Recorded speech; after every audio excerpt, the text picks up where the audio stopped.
Selamat pagi semuanya, nama saya Reinhard Benedito Riyadi sebagai Ketua Paskibra Angkatan 2019 di SMAK Penabur Gading Serpong. Pada hari ini, saya dan teman-teman saya dari anggota Paskibra Angkatan 2019 akan menjelaskan beberapa gerakan tentang PBB dasar melalui video singkat berikut ini. Saya yakin video ini dapat bermanfaat bagi adik-adik sekalian selama masa belajar di BPK Penabur. Berikut adalah video-videonya. Mohon untuk dapat dicermati dengan baik dan dapat adik-adik terapkan. Sekarang kami akan menjelaskan perbedaan saf dan banjar dalam barisan. Yang pertama adalah saf.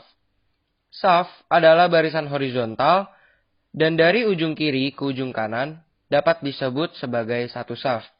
Selanjutnya adalah banjar. Banjar adalah barisan vertikal dan dari yang paling depan ke yang paling belakang dapat disebut sebagai satu banjar. Berikut adalah contoh penerapan saf dan banjar. Pada gambar pertama, kita dapat melihat terdapat 4 banjar, 5 saf.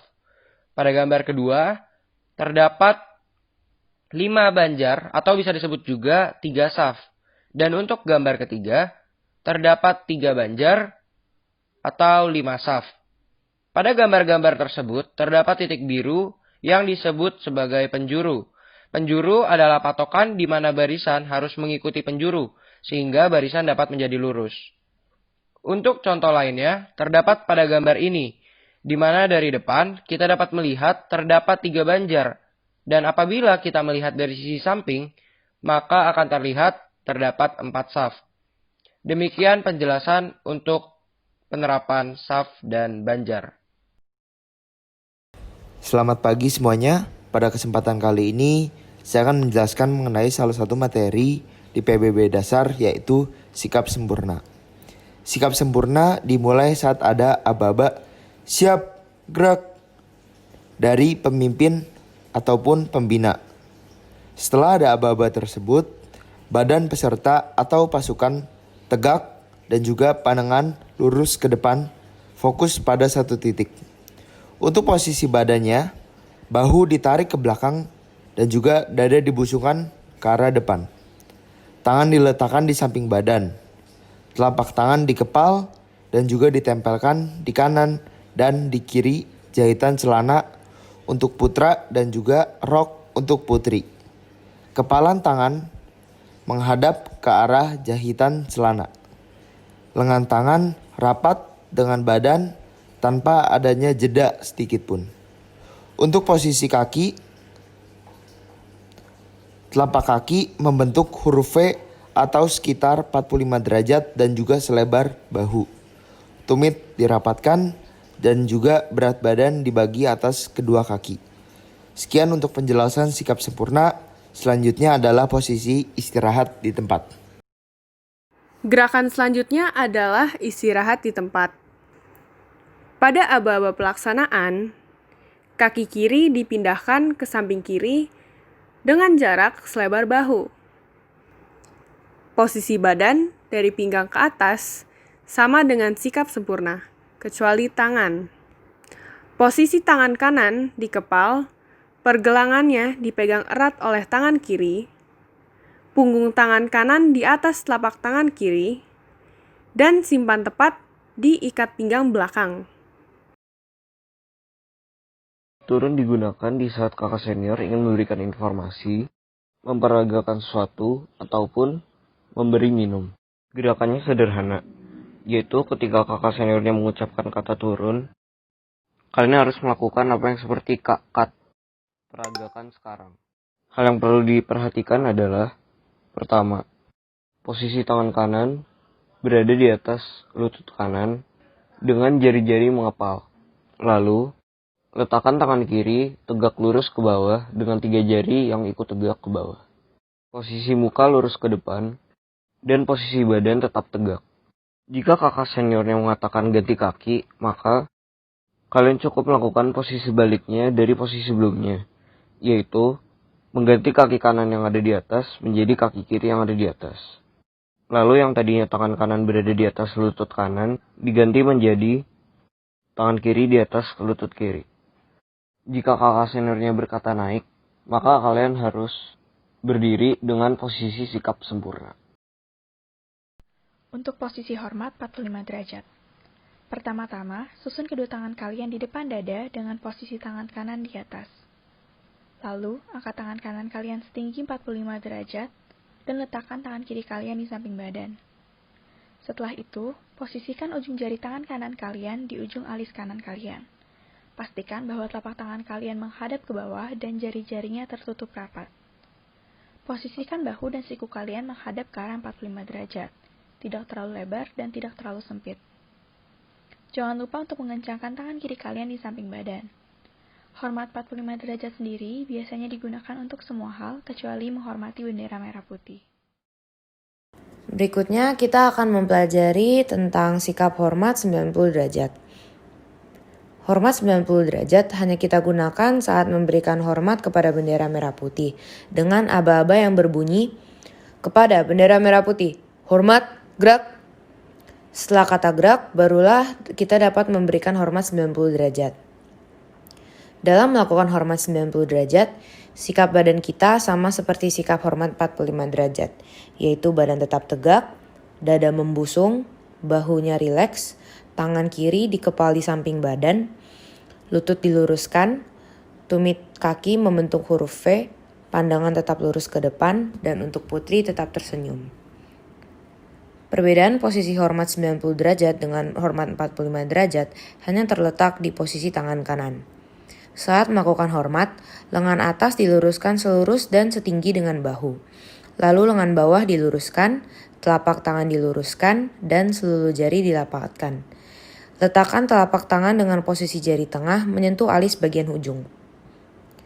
Untuk prakteknya akan dilakukan sebagai berikut. Kepada bendera merah putih, hormat, gerak, tegak, gerak. Begitulah langkah-langkah dalam melakukan hormat 90 derajat. Materi selanjutnya adalah hadap-hadap. Hadap-hadap dibagi menjadi 5, yaitu hadap kanan, hadap kiri, hadap serong kanan, hadap serong kiri, dan balik kanan. Di dalam paskib tidak ada aba-aba balik kiri. Kalau ada aba-aba tersebut, kalian jawab ulangi. Masing-masing memiliki 3 step.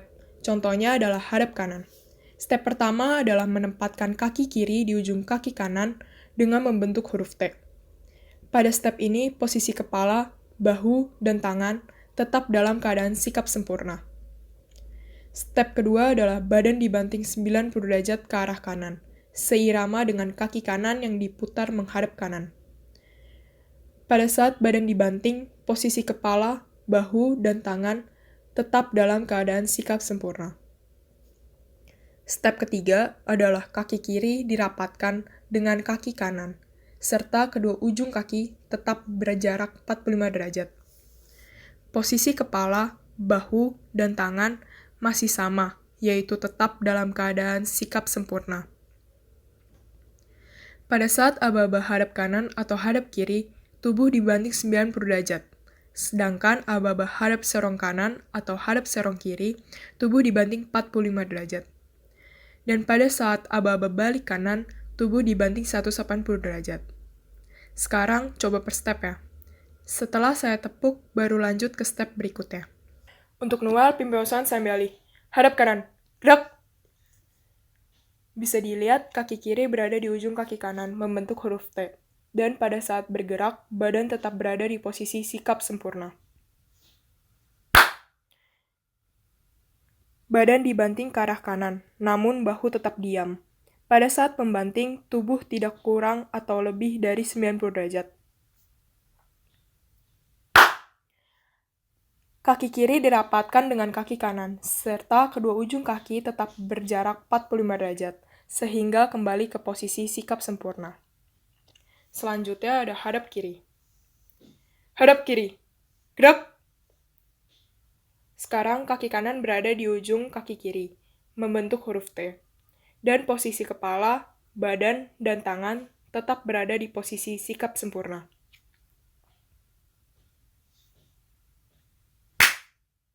Badan dibanting 90 derajat ke arah kiri, tidak lebih maupun kurang.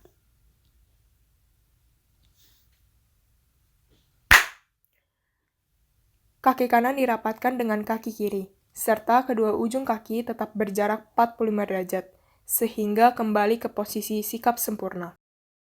Hadap serong kanan. Gerak!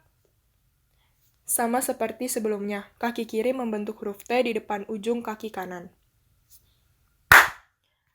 Badan dibanting 45 derajat ke arah kanan. Kaki kiri dirapatkan dengan kaki kanan, serta kedua ujung kaki tetap berjarak 45 derajat, sehingga kembali ke posisi sikap sempurna. Hadap serong kiri. Gerak! Sebaliknya, kaki kanan membentuk huruf T di depan ujung kaki kiri dengan posisi kepala, bahu, dan tangan tetap dalam sikap sempurna. Badan dibanting 45 derajat ke arah kiri. Kaki kanan dirapatkan dengan kaki kiri, serta kedua ujung kaki tetap berjarak 45 derajat, sehingga kembali ke posisi sikap sempurna. Dan yang terakhir ada balik kanan. Balik kanan. Gerak! Sama seperti hadap kanan, kaki kiri berada di ujung kaki kanan, membentuk huruf T. Badan dibanting 180 derajat ke belakang dengan posisi kepala, bahu, dan tangan tetap dalam keadaan sikap sempurna. Kaki kiri dirapatkan dengan kaki kanan, serta kedua ujung kaki tetap berjarak 45 derajat, sehingga kembali ke posisi sikap sempurna. Sekarang coba langsung ya. Hadap kiri. Gerak!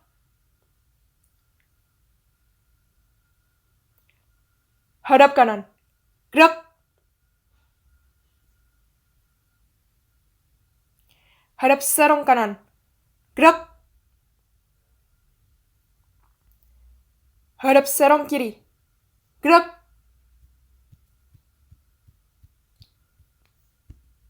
Balik kanan. Gerak! Balik kiri. Gerak!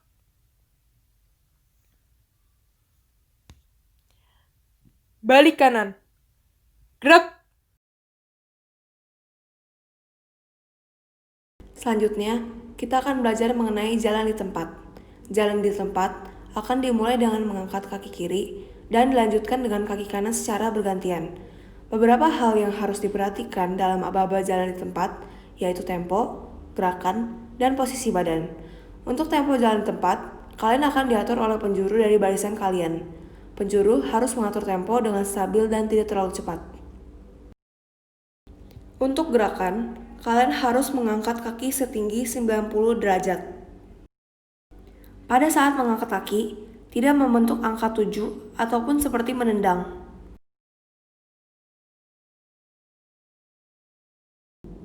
Untuk posisi badan, kalian harus mengencangkan kepalan tangan di samping badan, lalu pandangan mata tetap lurus ke depan, dan dengan posisi badan yang tegap, serta membuka bahu.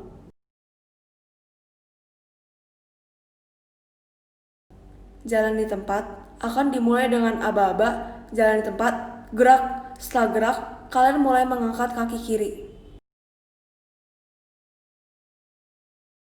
Setelah itu, akan ada aba-aba untuk henti gerak. Jika aba-aba henti gerak di kaki kiri, maka kalian menambah satu langkah di kaki kanan, sehingga kalian menutup di kaki kiri. Contohnya seperti ini. Henti. Gerak. Dan jika ada aba-aba henti gerak di kaki kanan, maka kalian menambah satu langkah di kaki kiri dan satu langkah di kaki kanan, lalu menutup di kaki kiri. Contohnya seperti ini. Henti. Gerak.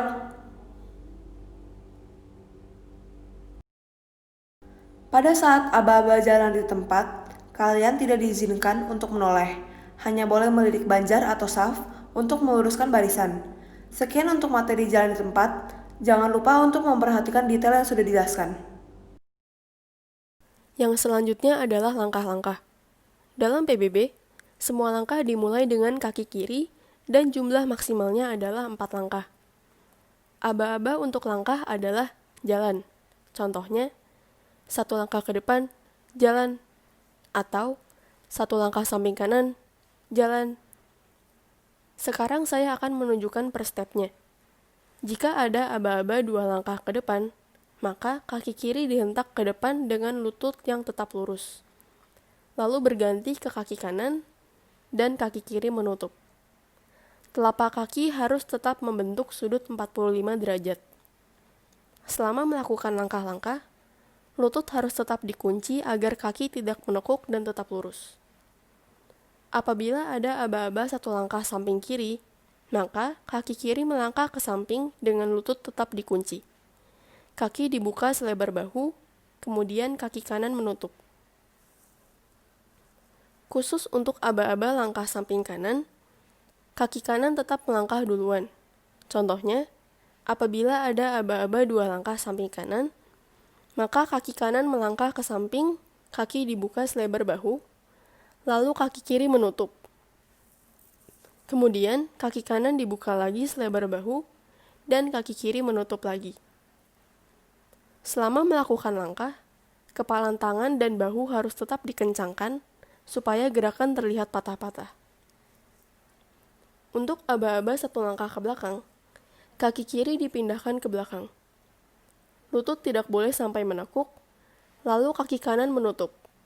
Sedangkan untuk aba-aba 2 langkah ke belakang, maka kaki kiri melangkah ke belakang, lalu berganti ke kaki kanan, dan terakhir kaki kiri menutup. Sekarang saya akan memberikan contoh tanpa step. Pimpinan pasukan saya ambil alih. 3 langkah ke depan, jalan.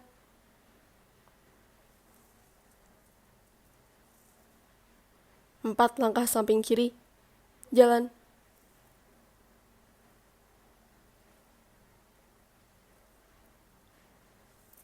Tiga langkah ke belakang, jalan.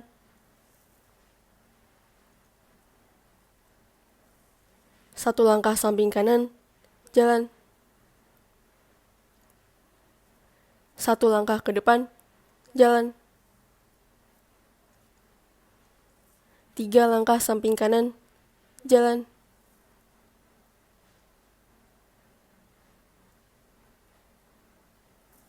Sekian untuk langkah-langkah dalam PBB. Tutup mata, tutup kuping.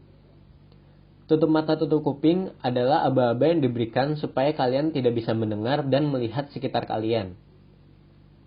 Cara melakukannya, setelah kakaknya bilang tutup mata, tutup kuping, kalian langsung taruh jari tengah kalian untuk menutup kuping dan ibu jari buat menutup mata kalian seperti yang ditampilkan berikut.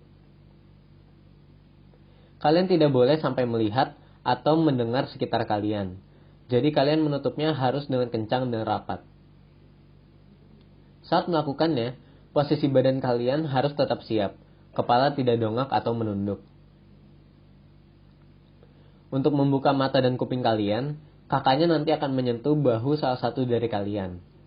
Lalu yang sudah dibuka mata dan kupingnya boleh menyentuh teman kalian yang lain supaya mereka juga bisa membuka mata dan kuping mereka. Setelah dibuka mata dan kupingnya, posisi kalian kembali lagi ke sikap sempurna.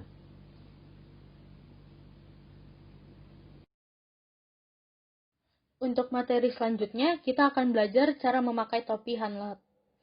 Yang kalian butuhkan adalah topi sekolah dan juga handuk good morning. Cara memakai topi Hanlat dibagi menjadi 2, yaitu topi Hanlat yang disimpan dan topi Hanlat yang dipakai. Yang pertama, yaitu topi Hanlat yang disimpan. Caranya adalah kalian ambil handuk good morning atau Hanlat kalian, lalu lipat kedua sisi Hanlat ke tengah.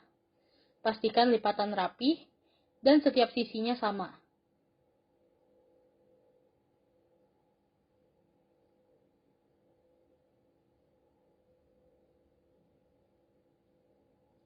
Setelah itu, kalian lipat lagi menjadi 2 seperti ini.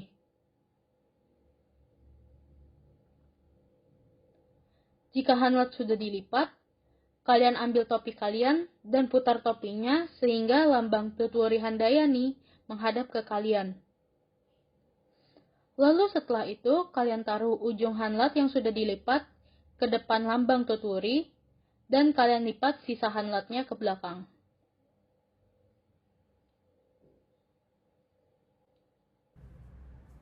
Kalau sudah selesai, kalian selipkan ke belakang celana atau rok kalian dengan lambang tuturi menghadap ke badan.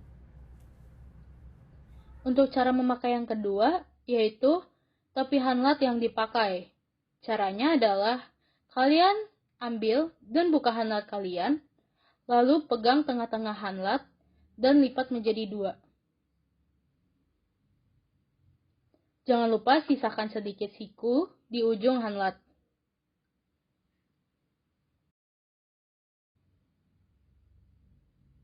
Setelah itu, kalian taruh hanlat yang sudah dilipat ke kepala kalian dengan posisi tengah-tengah hanlat berada di atas kepala mendekati jidat.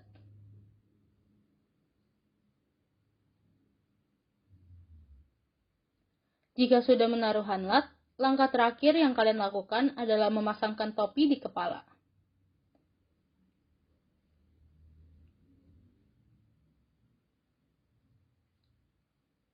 Untuk cara memakai yang kedua, ada satu hal yang harus diingat, yaitu hanlat yang kalian pakai harus menutupi telinga dan leher kalian. Fungsi topi hanlat di sini adalah agar sinar matahari tidak menyengat kepala, kuping, dan leher kalian. Sekian mengenai pemakaian topi dan hanlat. Terima kasih. Sekian penjelasan dari kami, anggota Paskibra Angkatan 2019, mengenai PBB Dasar. Mohon maaf jika ada kesalahan kata-kata. Terima kasih dan Tuhan Yesus memberkati.